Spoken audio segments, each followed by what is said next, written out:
ಇನ್ನು ಇವತ್ತಾದಂತಹ ಪ್ರವೇಶದ ಬಗ್ಗೆ ಶೋಭಾ ಕರಂದ್ಲಾಜೆ ಸಂಸದೆ ರಿಯಾಕ್ಷನ್ ಕೊಟ್ಟಿದ್ದಾರೆ. ಜನರ ಭಾವನೆಗಳಿಗೆ ಕೇರಳ ಸರ್ಕಾರ ಬೆಲೆ ಕೊಟ್ಟಿಲ್ಲ, ಮಹಿಳೆಯರ ಪ್ರವೇಶಕ್ಕೆ ರಾಜ್ಯ ಸರ್ಕಾರ ಕುಮ್ಮಕ್ಕನ್ನ ನೀಡ್ತಾ ಇದೆ. ದೆಹಲಿಯಲ್ಲಿ ಶೋಭಾ ಕರಂದ್ಲಾಜೆ ಪ್ರತಿಕ್ರಿಯೆಯನ್ನು ಕೊಟ್ಟಿದ್ದಾರೆ.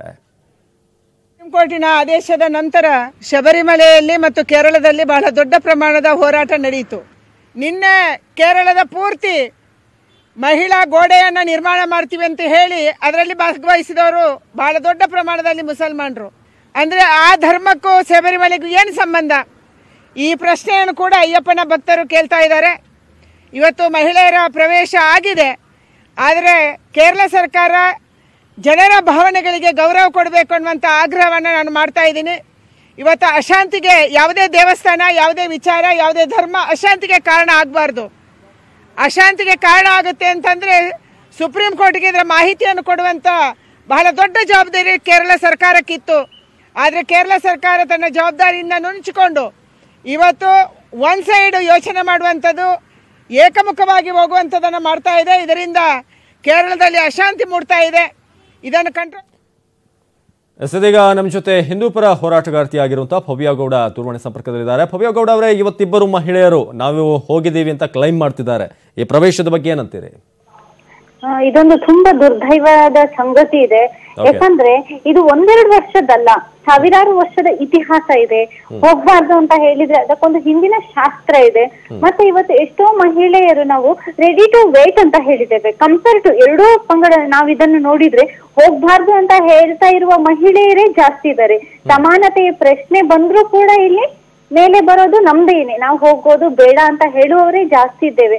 ಆದ್ರೆ ಇದೊಂದು ದೊಡ್ಡ ದುರ್ದೈವದ ಸಂಗತಿ ಇದೆ. ಬೇಕಂತಲೇ ನಮ್ಮ ಹಿಂದೂ ಧರ್ಮದ ಧಾರ್ಮಿಕ ಭಾವನೆ ಒಡಿಬೇಕು, ಇದರಲ್ಲಿ ಒಂದು ದೊಡ್ಡ ಷಡ್ಯಂತರ ನಡೀತಾ ಇದೆ. ನಮ್ಮ ನಂಬಿಕೆಯ ಭಾವನೆಯೊಟ್ಟಿಗೆ ಈ ಷಡ್ಯಂತರ ಯಾವುದೇ ನಡಿಬಾರ್ದು.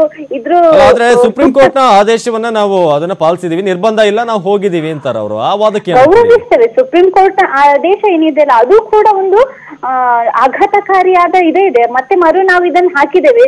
ಯಾಕಂತ ಹೇಳಿದ್ರೆ ಈಗ ನಡೀತಾ ಇರೋದು, ಈಗ ಅದನ್ನು ಕೂಡ ಮುಂದೂಡಿದ್ದಾರೆ. ಯಾಕಂದ್ರೆ ಜನವರಿ 14 ಆದ ನಂತರ ಮುಂದೂಡಿದ್ದಾರೆ. ಇದು ಕೂಡ ಒಂದು ದುರ್ದೈವದ ಸಂಗತಿನೇ ಇದೆ. ಅಂದ್ರೆ ಬೇಕಂತಾನೆ ನಮ್ಮ ಹಿಂದೂ ಧರ್ಮದ ಧಾರ್ಮಿಕ ಭಾವನೆಗೆ ನೋವು ಉಂಟು ಮಾಡ್ತಾ ಇದ್ದಾರೆ. ಈ ಸಮಾನತೆ ಹೇಳ್ತಾರಲ್ಲ, ಈ ಸಮಾನತೆ ಅಂತ ಹೋರಾಟ ಮಾಡ್ತಾ ಇದ್ದಾರಲ್ಲ ಈ ಎಡಪಂಥೀಯ ಕೆಲವೊಂದು ಬುದ್ಧಿಜೀವಿ ಮಹಿಳೆಯರು, ಹಾಗಾದ್ರೆ ಇವರು ಹೋಗ್ಲಿ, ಮಸೀದಿಗೆ ಹೋಗುವ ಧೈರ್ಯ ಇದೆಯಾ ಇವರಿಗೆ? ಒಂದು ಸರಿ ಆದ್ರೂ ಆತರ ಧೈರ್ಯ ಮಾಡಿದಾರಲ್ಲ, ಅದ್ರಲ್ಲೇ ಧೈರ್ಯ ಇಲ್ಲ. ಯಾಕಂದ್ರೆ ಅವರಿಗೆ ಗೊತ್ತಿದೆ ನಾವು ಹಿಂದೂಗಳು ಶಾಂತಿ ಪ್ರಿಯರು, ನಾವೇನೇ ಮಾಡಿದ್ರು ಸಹಿಸ್ಕೊಳ್ತೇವೆ ಅಂತ ಹೇಳಿ. ಬಹಳಷ್ಟು ಪ್ರಗತಿಪರರು ನಮ್ಮ ಜೊತೆ ಕೂಡ ಮಾತನಾಡಿದ್ರು. ಅವ್ರು ಹೇಳೋ ಪ್ರಕಾರ ಹಿಂದೂ ಸಂಪ್ರದಾಯದಲ್ಲಿ ಎಲ್ಲೂ ಕೂಡ ಇಲ್ಲ ಅಂತ ಈ ರೀತಿಯಾಗಿ ಮಹಿಳೆಯರಿಗೆ ಇದನ್ನ ನಿರ್ಣಯ ಮಾಡೋದು ಇವ್ರು ಅಲ್ವಲ್ಲ. ಈಗ ಪ್ರಗತಿಪರರು ಹೇಳಿದ್ರು, ಆ ಪ್ರಗತಿಪರರು ನಾನು ಕೂಡ ಇವತ್ತು ಕೆಲವೊಂದು ಲೈವ್ಗಳಲ್ಲಿ ಹೇಳಿದ್ದೇನೆ, ಮಾತಾಡಿದ್ದೇವೆ. ಏನಂತ ಹೇಳಿದ್ರೆ ಆ ಪ್ರಗತಿಪರರು ಏನ್ ಹೇಳ್ತಾ ಇದ್ದಾರೆ, ಫಸ್ಟ್ ಆಫ್ ಆಲ್ ಅವರು ದೇವ್ರು ಇದಾನೆ ಅಂತಾನೆ ನಂಬುತ್ತಾ ಇಲ್ಲ. ಅವ್ರು ಹೇಳ್ತಾರೆ, ನಾವು ನೋಡಿದ್ವಿ, ಭಗವಾನ್ ಹೇಳಿದ್ರು ರಾಮ ದೇವ್ರಲ್ಲ. ಇನ್ನೊಬ್ರು ಹೇಳ್ತಾರೆ BT ಲಲಿತಾ ನಾಯಕ್ ಅಂತ ಅವ್ರೇನ್ ಹೇಳಿದ್ರು ಅಂದ್ರೆ ಅಯ್ಯಪ್ಪ ದೇವ್ರೇ ಅಲ್ಲ, ದೇವ್ರ ಅಲ್ಲ ಅನ್ನೋರು. ಅವ್ರು ಯಾಕೆ ಹೋಗ್ಬೇಕು? ಅವರಿಗೆ ಭಾವನೆನೇ ಗೊತ್ತಿಲ್ಲ, ಧಾರ್ಮಿಕ ನಂಬಿಕೆ ಅನ್ನೋದೇ ಇಲ್ಲ. ಅವರಿಗೆ ಯಾರು ಕಲ್ಸಿದ್ದಾರೆ? ಅಂತವ್ರಿಗೆಲ್ಲ ದೇವಸ್ಥಾನ ಇರೋದು, ದೇವಸ್ಥಾನ ಅಲ್ಲ, ಅದು ಅದೊಂದು ಧಾರ್ಮಿಕ ನಂಬಿಕೆಯ ಕೇಂದ್ರ ಆಗಿದೆ ಅಲ್ಲ ಅದು. Thank you so much. Thank you Bhavya Gowda.